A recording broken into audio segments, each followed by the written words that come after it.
Welcome back to Block TV, and you're watching The Good Block, where we get the chance to meet the people making a difference in the world by using cryptocurrencies and the underlying blockchain technology. A company doing just that is ConsenSys, a powerhouse in the crypto sphere, not only innovating, but also on a mission to leverage emerging technologies to solve the world's most pressing issues. To tell us how, we are joined via Zoom by Vanessa Grellet, the company's executive director. How are you, Vanessa? I'm good. How are you? I'm doing well. Thank you very much for joining us. Now, as I said, ConsenSys, a powerhouse company in innovation within the crypto sphere. Why branch into social impact? So I think social impact is at the core of ConsenSys rather than something that we branch out of. The promise of blockchain technology and Ethereum, creating this new distributed ledger and new ways of connecting and doing business is really in itself, we consider so powerful and so impactful that, you know, in our dialogue with stakeholders, governments, foundations, we thought, you know, why not go a step further and empower the disenfranchised and anyone that needs actual more inclusion. And we think the technology allows that per se, but we also work very closely with foundations, governments, non-for-profits, and impact investors to drive the conversation in those issues. So you mentioned, speaking to stakeholders and, high-powered people, I would say. Do you find in your experience that they look for social impact projects, as in that's a core belief of theirs? People are looking for this to exist within companies like ConsenSys? I think it's very important to our employees, but I would say it's one of the reasons why they joined ConsenSys, but also it's a worldwide movement, right? It's a generational movement. Everyone wants to see the change that they're making in the world. They want to do a positive change. They understand better that businesses are really able to affect change and drive that change. And so embedding these new technologies to find new solutions is really where the world is going. And I think it's not just about blockchain, it's about corporate responsibility globally. In the US and in the rest of the world. Corporate responsibility, a big topic there.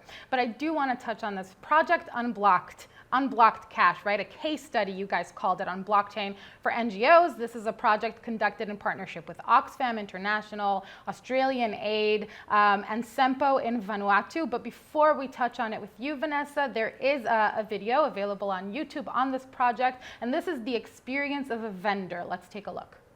For me, being part of this, I feel it's a great honor, fortunate to be part of this program.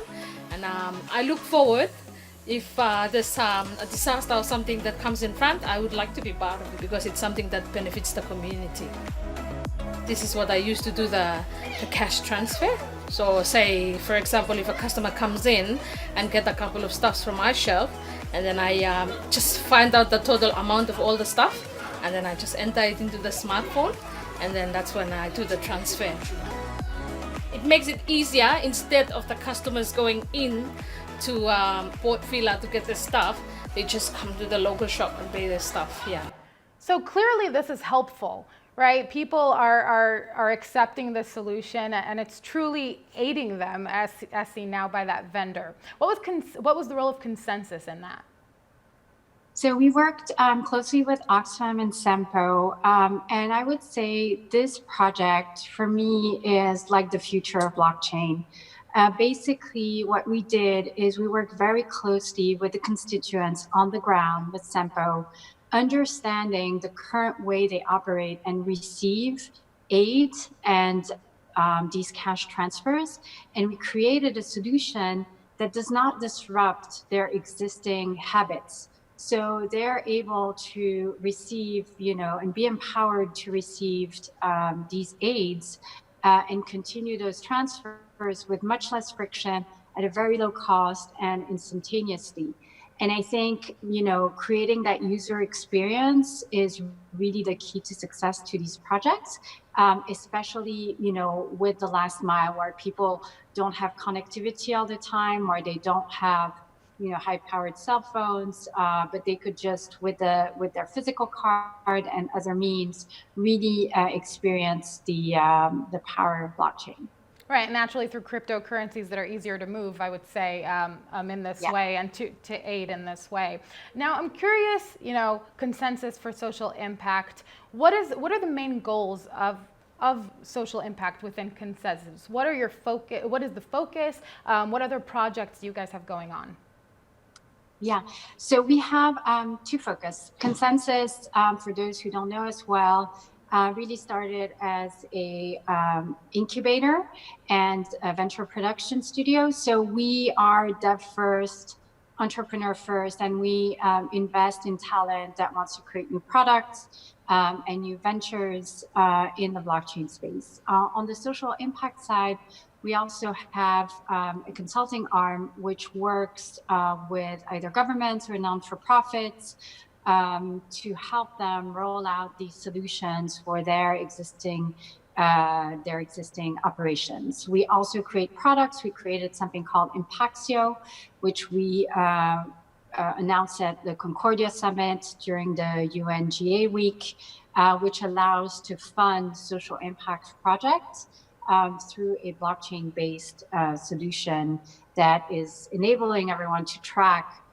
those projects. And we also have another initiative called Bounties Network, which allows to incentivize people on the ground to receiving crypto to perform certain tasks. So, for example, we support cleanups of trash in large contaminated areas and things like that, where people on the ground who basically are the victims of all this trash are able to take action and be rewarded for their actions.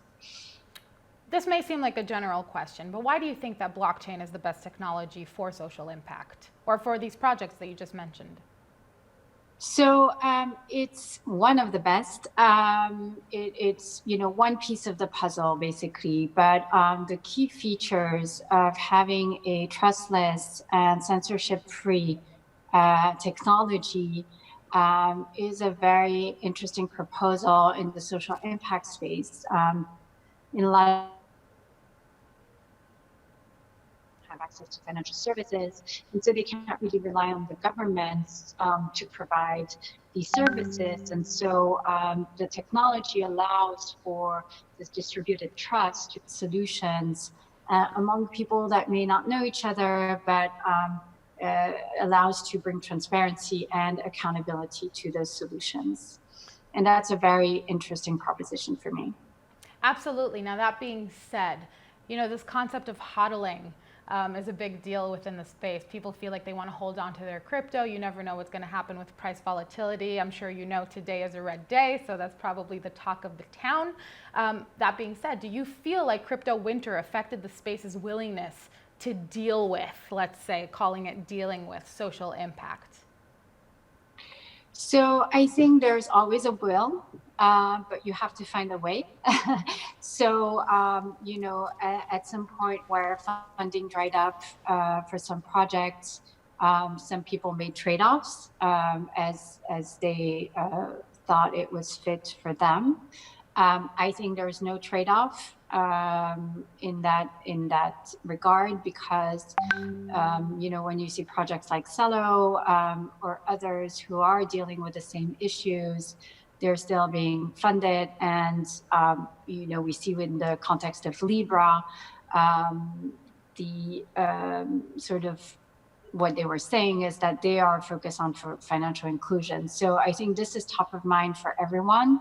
I think what people are worried about is, how do these projects make money and how do they scale, because they sometimes work with very local populations, et cetera.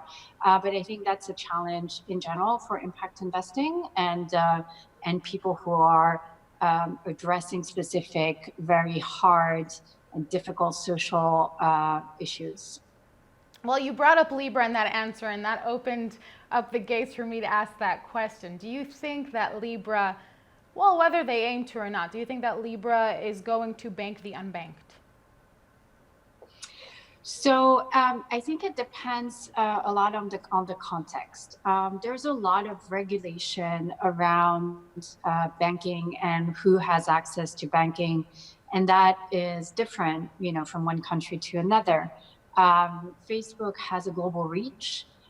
So what's extraordinary is that Calibra would have access to this global pool of customers, and with very different levels of requirements to be banked or unbanked. To be sure is that if it goes through, it will facilitate trade and exchange globally, and sort of the way people transact. And I think that will bring more financial inclusion overall to the populations. That doesn't mean that they're going to have access to bank accounts, right? It just means that they're creating another framework by which they can transact where they're not prevented from doing so with legacy infrastructure. And hopefully we'll get to find out if that happens during, what is it now, the second half of 2020. Just a little bit of sarcasm. You got to make fun at this point. Now I'm curious about ConsenSys's future plans when it comes to specifically social impact in that sector of ConsenSys. So we have, as I said, two activities. One is creating products. The other one is on the consulting side. And the company is shifting towards more product-based approach. We also created the Blockchain for Social Impact Coalition, which I'm the president of. So initially, this was a ConsenSys initiative, totally backed by ConsenSys. And now we created a separate foundation so that we can bring in other partners. So we have Microsoft, who's also on the board. We have other prominent impact investors who are contributing, and we run an incubator each year. We're going to announce one in February, which is a global online incubator for 6 weeks, which allows everyone to contribute regardless of where they're based.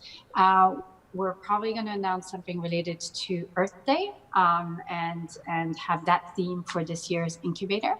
And we also have an annual conference currently in DC and New York, and we're trying to be more global, and then working groups.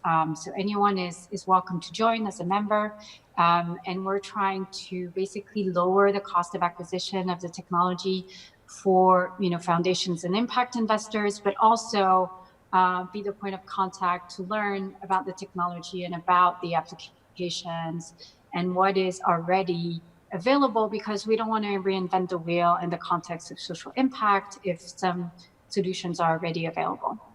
Okay, and then within the, definitely looking out for Earth Day and all those interesting projects, but then from ConsenSys, what can we expect from the company? So more product-driven vision. And more collaboration with governments and continuous engagement with NGOs, especially if they have global reach and they want to do global projects. Thank you very much, Vanessa, for joining us in Breaking That Down. It was lovely speaking to you. And for all you folks at home watching at BLOCKTV.com, keep on watching for more crypto and blockchain news.